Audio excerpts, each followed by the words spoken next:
This is a pre-sailing warm-up brought to you by Sailing Performance Training. We will be going over a hiking-specific warm-up. A well-planned warm-up has the potential to not only prepare sailing athletes physically and mentally, but also to reduce injury and improve performance.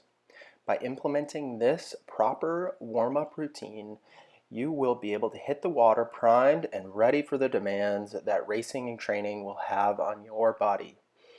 Warming up also highlights the importance of athletic development.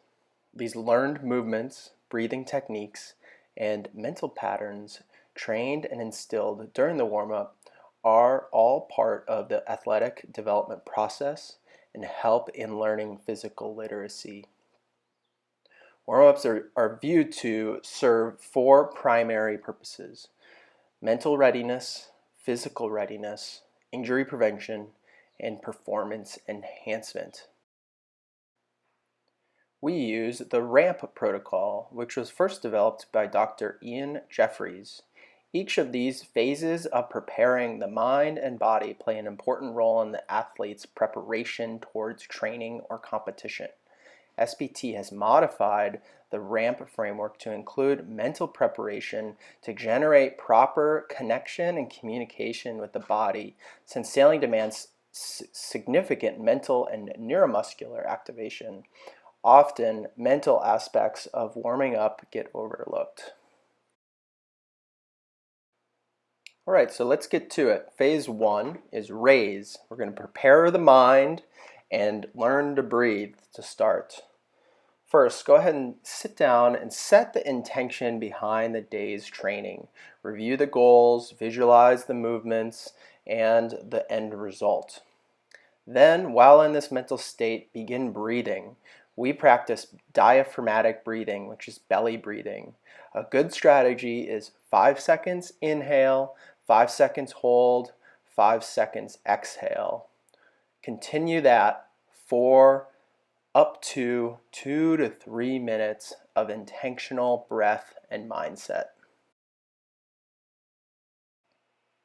The next part of phase one, raise, is dynamic movement. Easy aerobic work, low intensity movement skills, and dynamic range of motion exercises will increase your body temperature, heart rate, respiration rate, blood flow, and joint viscosity. Dynamic movement preparation has been found to be more effective at preparing your body prior to activity than the common practice of just jogging around the field to warm up. Use dynamic movement as a check-in to see how your body is feeling, to increase performance, and then ultimately to reduce injury. Use these exercises or simplified sport-specific movements that will be abundant during your sailing training as an effective way to raise the body to a ready state. Our first dynamic movement will be a shin box. This replicates what we experience on a hiking boat when we're sailing downwind and increases our flexibility and range of motion at our hips through internal and external range of motion. Perform 10 reps total.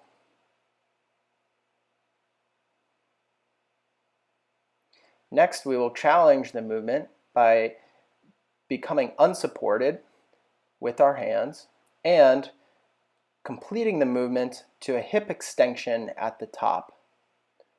Rolling up to a full hip extension and then slowly lowering our butt back down to rotate to the other side. Again, 10 reps per side.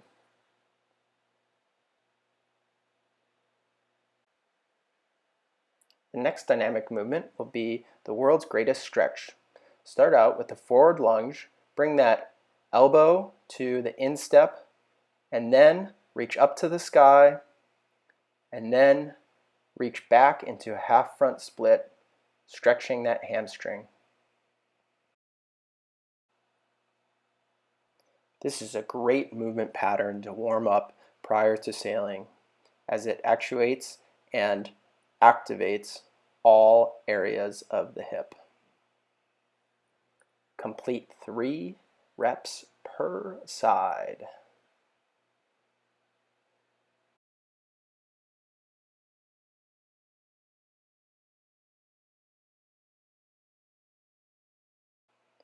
The next movement will be a knee hug to an inverted T. Working range of motion, bringing that knee as close to your chest as possible, and then extending into an inverted T position to stretch the hamstring. 3 reps per side. Next, we'll be going into a deep squat with a thoracic rotation. Try to get your hips as low as possible and extend those arms up to the sky. While in this deep squat, we are going to work internal rotation of the hip. So continue to stay in the squat and rotate that knee inward toward the other foot.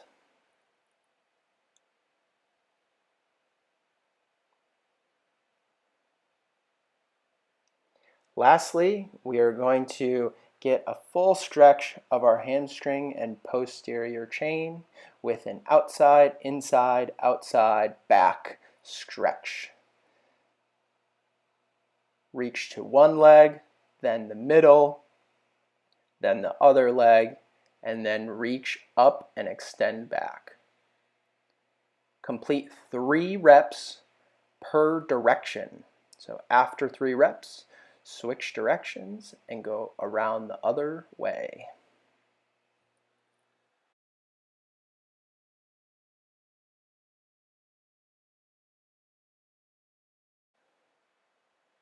Great job. This completes our dynamic movement and phase 1 of warming up.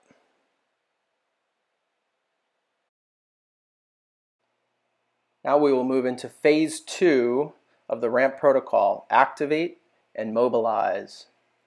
The first aspect of this is neural activation, which helps to improve the communication between your nerves and your muscles, ultimately linking the mind to the body.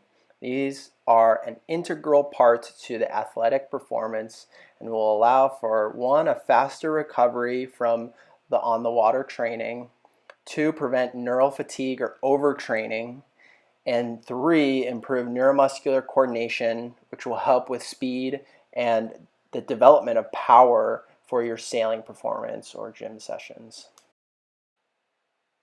So getting into the neural activation, we will start out with a quadruped knees off the ground position. Hold your knees off the ground about 2 inches while contracting and engaging your core. Good. Next we'll move to a plank position, and while keeping the core engaged, we're going to do 10 reps of shoulder taps, alternating hands. Focus on engaging your core and keeping everything contracted. Next, we'll move into leg raises while in the plank position. 10 reps per leg. Focus on full body muscle activation and work to control your mind through the movements.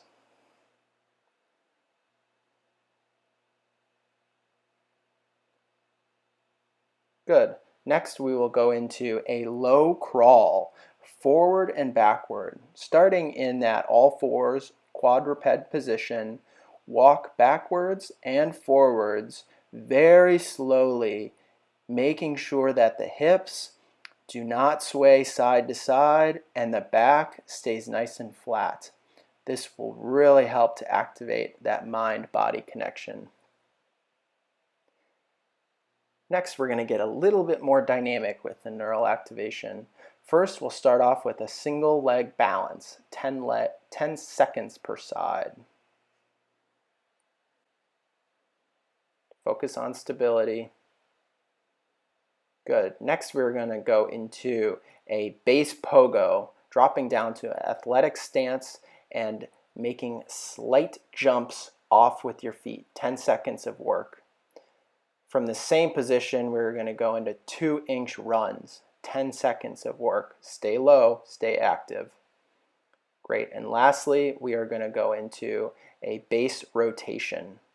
Rotate at the hips and at the knees, keeping your torso and core supported.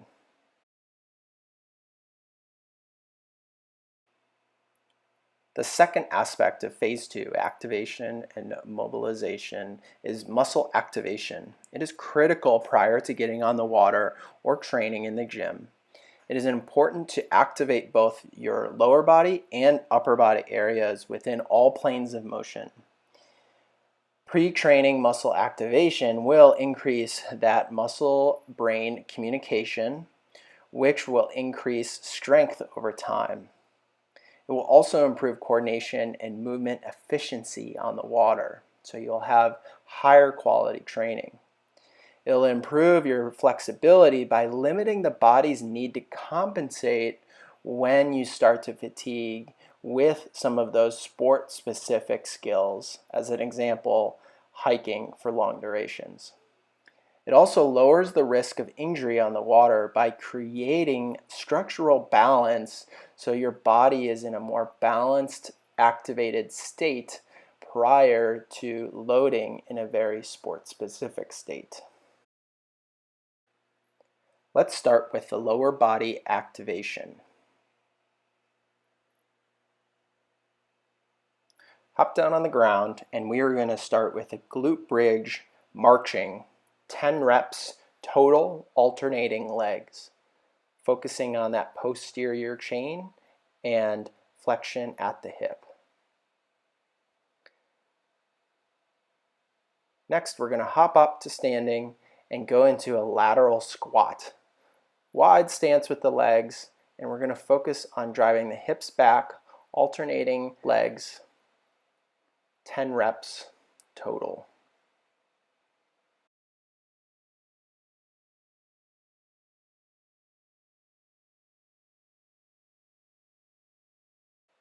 Now moving into the upper body muscle activation series, we will start against a wall. This will be called the reach, roll, lift. 10 reps total. The goal here is to keep the core nice and supported, rolling or sliding your arms up the wall, and at the top position, in that Y position, lifting off the wall with those thumbs pointed back. The goal of this is to activate that upper back. 10 reps total.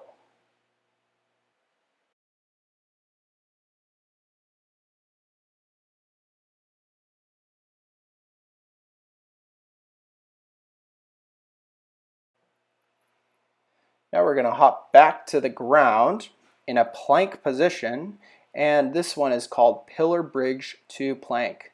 So from a tall plank, you're going to walk your hands and elbows down to a pillar bridge. 10 reps total. I suggest halfway you switch the lead arm that is pushing up. The third and final phase of the R.A.M.P protocol is priming, either cardiovascular or aerobic priming. Same ultimate definition. During a warm-up, it is important to prime this cardiovascular system to match the demands that are going to be experienced on the water. That means matching the heart rate, the breath rate, the muscle oxygen demand. Pick an aerobic modality, whether that's biking, running, swimming. All of them are appropriate. The goal is to work up to 80 to 85% of your race effort. If you have a longer duration race or effort of training, for example, a laser athlete is going to spend more time in that peak race condition, we want to warm up at a longer interval. For some of the classes that have shorter duration efforts, we can warm up at a shorter interval. Anywhere from 2 to 10 minutes is appropriate, and we want to repeat that 1 to 3 times based on how much warm-up you need. I have access to an assault bike, which is a flywheel bike, has a resistance fan, and you work both your arms and your legs. This is one type of specific modality that would be possible. Again, running, swimming, stationary bike, rowing. All of these things could be good aerobic priming efforts. Remember, the goal is not to overtax the system prior to going on the water. It's to prime the system. We want to emulate the demands that you're going to experience so your body is warm and ready to give its full physiological effort. Again, increasing the heart rate, the breath rate, and the amount of oxygen that the muscles will need for the stimulus that you're going to provide on the water.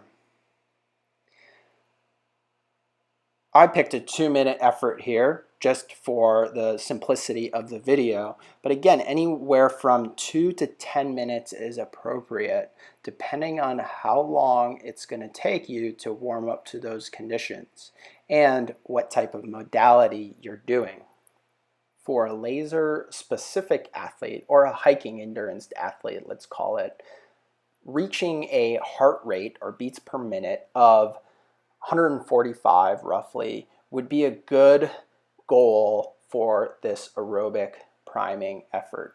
And I have a Garmin watch that allows me to determine, hey, I've reached the state of readiness for my cardiovascular and aerobic system. Great job, everybody. So now you are primed and ready for training.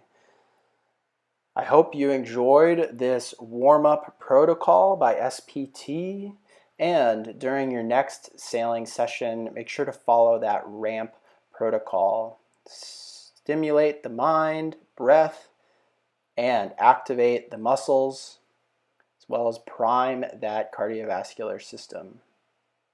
Now, ultimately, it's best to customize this warm-up specifically to your needs, whether that's mobility restrictions that you personally have or very sport-specific, position-specific requirements. And ultimately at SPT, we have remote coaches that help our athletes prime and recover from training properly. Lastly, make sure to join the SPT community either on social media or join us as a specific SPT athlete via our remote coaching services.